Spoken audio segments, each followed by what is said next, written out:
Nigeria, an enigma in and within itself, composed of several hundred tribes with various languages, multiple religions, and various types of identities. In many ways, it is a microcosm of the diverse nature seen across Africa itself.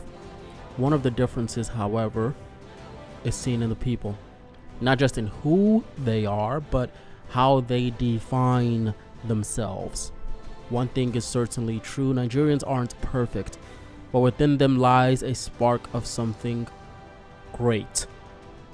A possible example and a beacon not only to Africa but to the rest of the African population in the diaspora as well.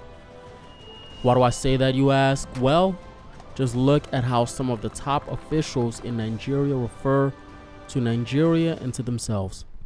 Once we get the leadership question right, everything will fall into place.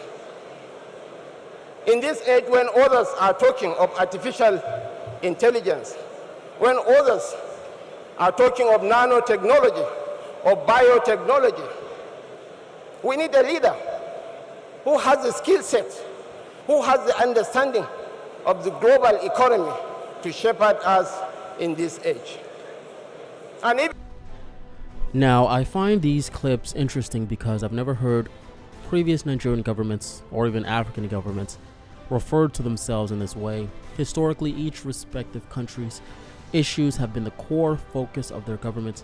However, now we are beginning to see more of a focus on Nigeria, taking into account both Nigeria issues as well as their role and how those issues plays in the greater geopolitical landscape for Black people worldwide.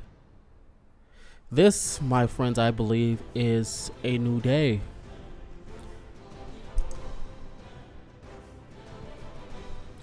I previously always thought that African nations were disconnected, unaware, downright ignorant, whatever other adjective you wanted to use to describe how they did not understand how race played a factor in the geopolitical landscape.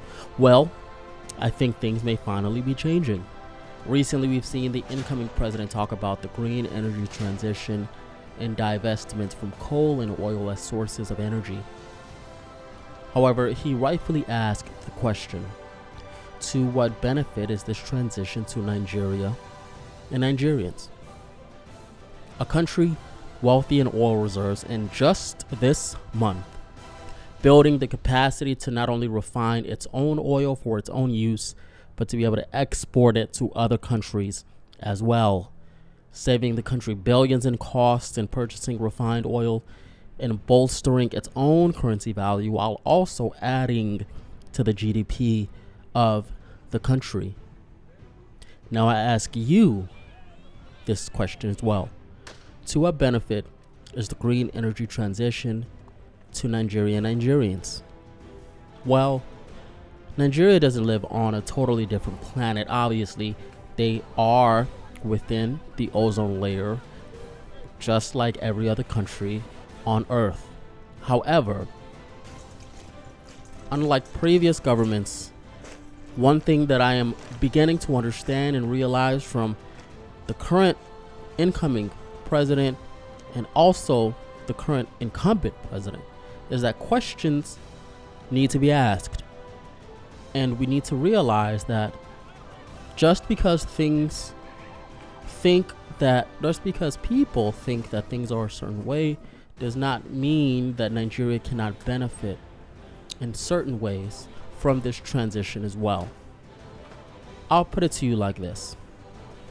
What would the United States do, or any other Western European country do, if it had the world's most lucrative resource and it had calls to transition away from that lucrative resource?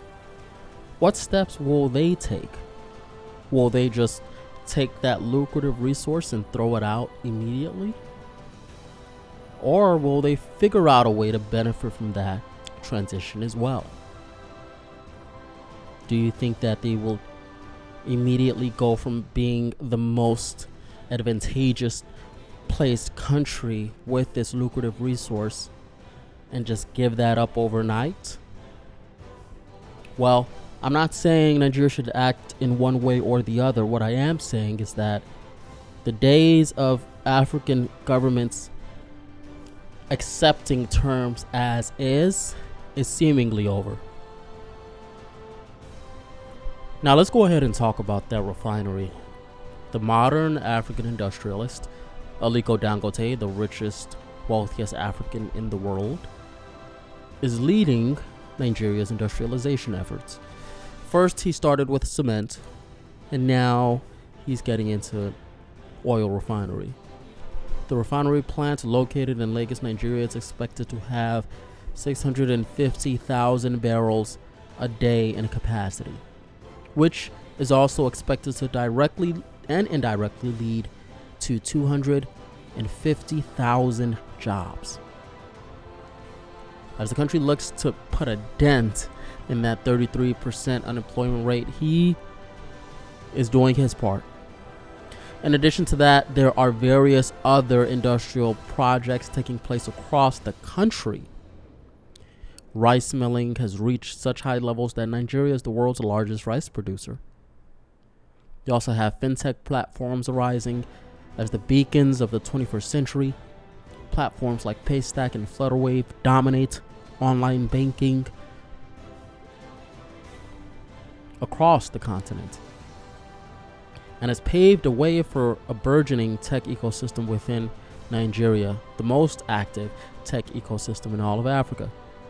States are beginning to incorporate their intercity train lines, and interstate train travel has been revived and revitalized. And in addition to all of that, the country's economy is the most diversified that it has ever been. Nigeria has always been competitive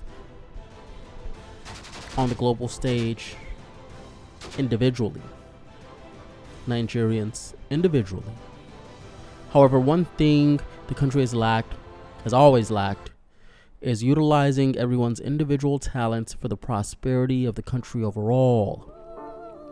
And I think we might just be seeing the beginning stages of that.